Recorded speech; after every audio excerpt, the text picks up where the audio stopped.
দেশের বৃহৎ ইসলামী ব্যাংক ফ্যাসিবাদের আমলে ডাকাতি করে দখল করা হয়েছে।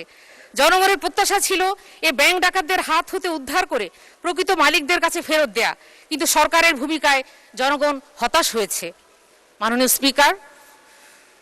স্পিকার 9,38,000 কোটি টাকার এই বাজেট এক কথায় জনতুষ্টিমূলক, কিন্তু বিশাল আকারের বাজেট কিভাবে বাস্তবায়িত হবে সে প্রশ্নের বাস্তবসম্মত কোনো দিক নির্দেশনা ও সমাধান আমাদের এখানে মাননীয় অর্থমন্ত্রীর বাজেট বক্তৃতায় আমরা পাইনি। মাননীয় স্পিকার, একটি বিষয় লক্ষ্য করছি, আমাদের সরকার দলীয় সম্মানিত সংসদ সদস্যগণ প্রস্তাবিত বাজেটের উপর আমাদের সমালোচনা ও পর্যালোচনাকে সহজভাবে নিতে পারছেন না। অথচ আমরা জানি, কবি বলেছেন, নিন্দুকেরে বাসি আমি সবার চেয়ে ভালো, যুগ জনমের বন্ধু আমার আধার ঘরের আলো।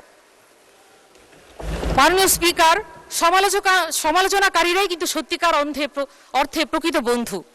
আসলে আমরা এমন একটা সমাজ তৈরি করতে চাই, এমন একটা রাজনৈতিক পরিবেশ তৈরি করতে চাই যেখানে তৈল মর্দনের সংস্কৃতি থাকবে না।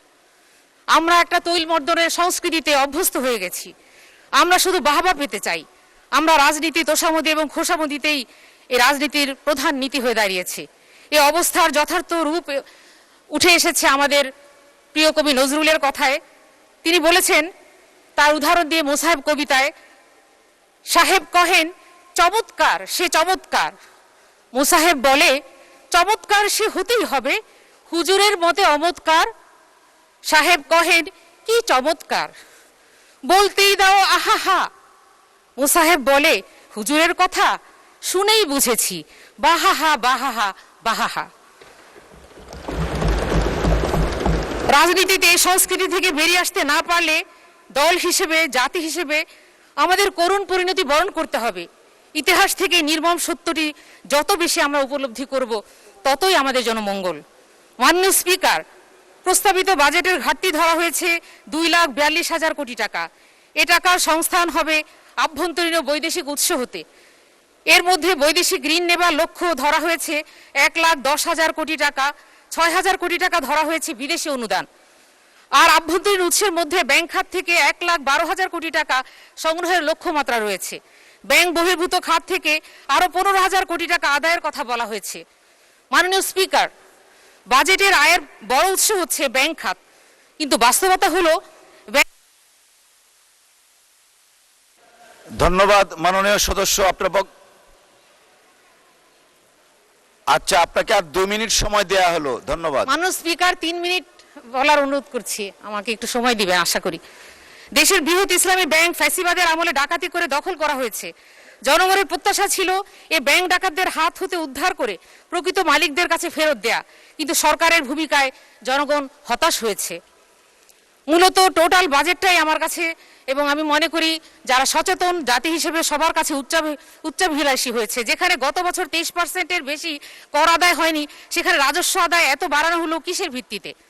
ভ্যাটের ক্ষেত্রে কিভাবে প্রোগ্রেসিভ সিস্টেমে আসা যায় এই বিষয়ে ভেবে দেখা প্রয়োজন আমি মনে করি। মাননীয় স্পিকার, আমরা দেখেছি যে এই বাজেটে দারিদ্রতা দূরীকরণের জন্য সরকার ফ্যামিলি কার্ড, কৃষি কার্ড,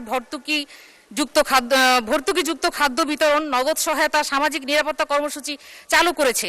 এসব কর্মসূচি স্বল্পমেয়াদে দরিদ্র মানুষের কষ্ট লাঘব করতে সহায়ক হলেও দীর্ঘমেয়াদে আমরা যেটা সাস্টেইনেবল ডেভেলপমেন্ট বলি, সেটা দারিদ্র দূরীকরণের টেকসই সমাধান নয়।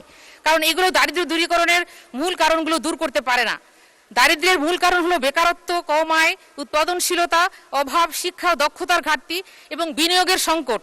ফ্যামিলি কার্ড বা কৃষি কার্ড সাময়িকভাবে কিছু পণ্য বা সুবিধা দিলেও এসব মৌলিক সমস্যার কখনো সমাধান নয়। আমাদের প্রিয় নবী সাল্লাল্লাহু আলাইহি সাল্লাম বলেছেন, নবী শিক্ষা করো না ভিক্ষা, কাজ করে খাও সবে। মাননীয় স্পিকার, 2026-27 সালের বাজেটের সবচেয়ে বড় চ্যালেঞ্জ অর্থের অভাব নয়, বরং সুশাসনের অভাব এবং রাষ্ট্রীয় প্রতিষ্ঠানসমূহের সীমিত সক্ষমতা। একদিকে উচ্চাভিলাষী উন্নয়ন লক্ষ্য, অন্যদিকে দুর্বল রাজস্ব ভিত্তি। একদিকে ব্যাপক ব্যয়ের পরিকল্পনা, অন্যদিকে সীমিত ব্যয়ের সক্ষমতা। এই বৈপরীত্য দূর করা না গেলে বাজেটের ঘোষিত লক্ষ্যসমূহ কাগজে কলমে আকর্ষণীয় হলেও তা বাস্তবে প্রতিফলন সীমিত হয়ে থাকবে। মাননীয় স্পিকার, আমরা দেখেছি। ধন্যবাদ মাননীয় সদস্য।